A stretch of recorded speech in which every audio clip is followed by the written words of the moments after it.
Hi, everybody. Welcome back to Storytime with Grandma Kate. We're going to be continuing our Charlotte's Web journey today with chapter 17. The last time I read to you, Avery and Fern and everybody in her family were off to the fair, and they had taken Charlotte and Templeton without knowing it. Do you remember how Charlotte and Templeton hid in Wilbur's crate so they could stow away to the fair? Today we're going to read Uncle, and we'll find out what happens when they get there. So here we go.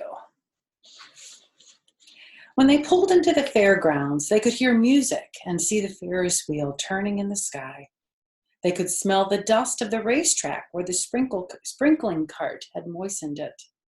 And they could smell hamburgers frying and see balloons aloft. They could hear sheep blatting in their pens. An enormous voice over the loudspeaker said, "Attention, please. Will the owner of a Pontiac car, license number H2439, please move your car away from the fireworks shed?" "Can I have some money?" asked Fern. "Can I too?" asked Avery. "I'm going to win a doll by spinning a wheel, and it will stop at the right number," said Fern. "I'm going to steer a jet plane and make it bump into another one." "Can I have a balloon?" asked Fern. "Can I have a frozen custard and a cheeseburger and some raspberry soda pop?" asked Avery. "You children be quiet until we get the pig unloaded," said Mrs. Arable. Let's let the children go off by themselves," suggested Mr. Arable. "The fair only comes once a year." Mr. Arable gave Fern 2 quarters and 2 dimes. He gave Avery 5 dimes and 4 nickels. "Now run along," he said, "and remember that money has got to last all day. Don't spend it all the first few minutes, and be back here at the truck at noontime so we can all have lunch together. And don't eat a lot of stuff that's going to make you sick to your stomachs." "And if you go in those swings," said Mrs. Arable, "you hang on tight. You hang on very tight, hear me? And don't get lost," said Mrs. Zuckerman. "And don't get dirty. And don't get overheated," said their mother. "Watch out for pickpockets," cautioned their father. "And don't cross the racetrack when the horses are coming," cried Mrs. Zuckerman. The children grabbed each other by the hand and danced off in the direction of the merry-go-round, toward the wonderful music and the wonderful adventure and the wonderful excitement, into the wonderful midway, where there would be no parents to guard them and guide them, and where they could be happy and free and do as they pleased. Mrs. Arable stood quietly and watched them go, and then she sighed, and then she blew her nose. "Do you think it's all right?" she asked. "Well, they've got to grow up sometime," said Mr. Arable, "and a fair is a good place to start, I guess." And there is a picture of Fern and Avery. You can see I see the big, huge Ferris wheel and the swings and the merry-go-round. All kinds of cool things. What a great picture. I know this story was written a long time ago because Mr. Arable gave Fern and Avery 70 cents, and he said you have to make it last all day. 70 cents probably wouldn't even buy 1 ticket at the fair today. I don't know if I ever told you when this book was written. Let me look back at the very beginning, and I can tell you. It was written in 1952. That's before Papa was born, so this is an older book. And back then, I'll bet you 70 cents went a lot longer, or a lot farther than it would today. While Wilbur was being unloaded and taken out of his crate and into his new pig pen, crowds gathered to watch. They stared at the sign, "Zuckerman's Famous Pig." Wilbur stared back and tried to look extra good. He was pleased with his new home. The pen was grassy, and it was shaded from the sun by a shed roof.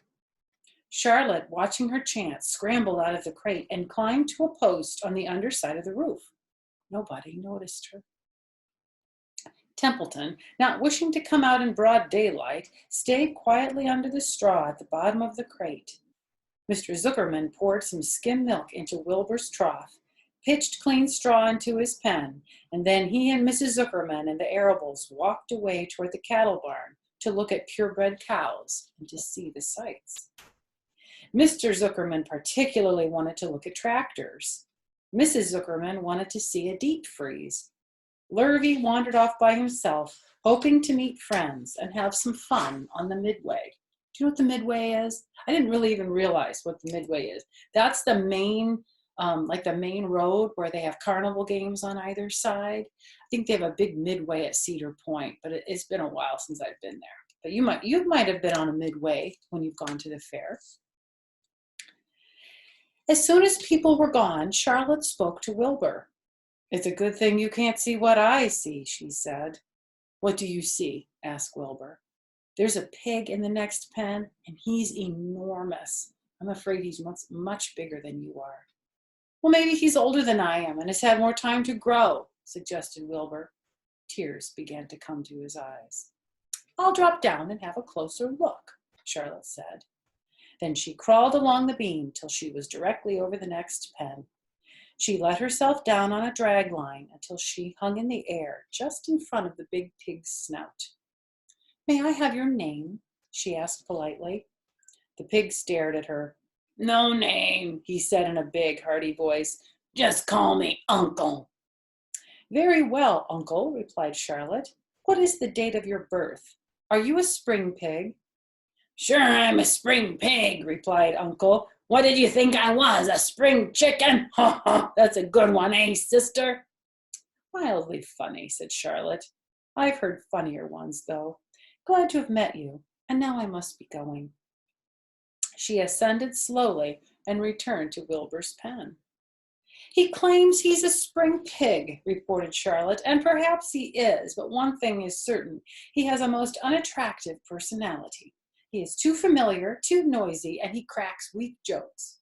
Also, he's not anywhere near as clean as you are, nor as pleasant. I took quite a dislike to him in our brief interview. He's going to be a hard pig to beat, though, Wilbur, on account of his size and weight. But with me helping you, it can be done." "When are you going to spin a web?" asked Wilbur. "This afternoon late, if I'm not too tired," said Charlotte. "The least thing tires me out these days. I don't seem to have the energy I once had. My age, I guess." Wilbur looked at his friend. She looked rather swollen and seemed listless.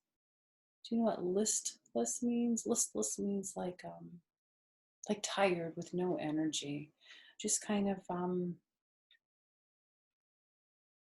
don't know, just kind of how I feel sometimes at the end of the day when I've worked really hard. "I'm awfully sorry to hear that you're feeling poorly, Charlotte," he said. "Perhaps if you spin a web and catch a couple of flies, you'll feel better." "Perhaps," she said wearily, "but I feel like the end of a long day." Clinging upside down to the ceiling, she settled down for a nap, leaving Wilbur very much worried.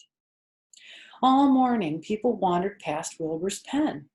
Dozens and dozens of strangers stopped to stare at him and to admire his silky white coat, his curly tail, his kind and radiant expression. Then they would move on to the next pen where the bigger pig lay. Wilbur heard several people make favorable remarks about Uncle's great size. He couldn't help overhearing these remarks, and he couldn't help worrying.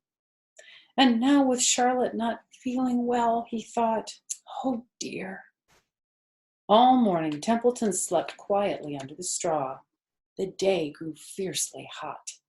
At noon, the Zuckermans and the Arables returned to the pig pen. Then a few minutes later, Fern and Avery showed up. Fern had a monkey doll in her arms and was eating Cracker Jack. Avery had a balloon tied to his ear and was chewing a candy apple. The children were hot and dirty. "Isn't it hot?" said Mrs. Zuckerman. "It's terribly hot," said Mrs. Arable, fanning herself with an advertisement of a deep freeze. One by one, they climbed into the truck and opened lunch boxes. The sun beat down on everything. Nobody seemed hungry. "When are the judges going to decide about Wilbur?" asked Mrs. Zuckerman. "Not till tomorrow," said Mr. Zuckerman. Lurvy appeared carrying an Indian blanket that he had won. "That's just what we need," said Avery. "A blanket." "Of course it is," replied Lurvy, and he spread the blanket across the sideboards of the truck so that it was like a little tent. The children sat in the shade under the blanket and felt better. And after lunch, they stretched out and fell asleep. Tomorrow, I'll be reading The Cool of the Evening. And that's when Templeton comes back into play and he goes and finds a word for Charlotte to spin in her web.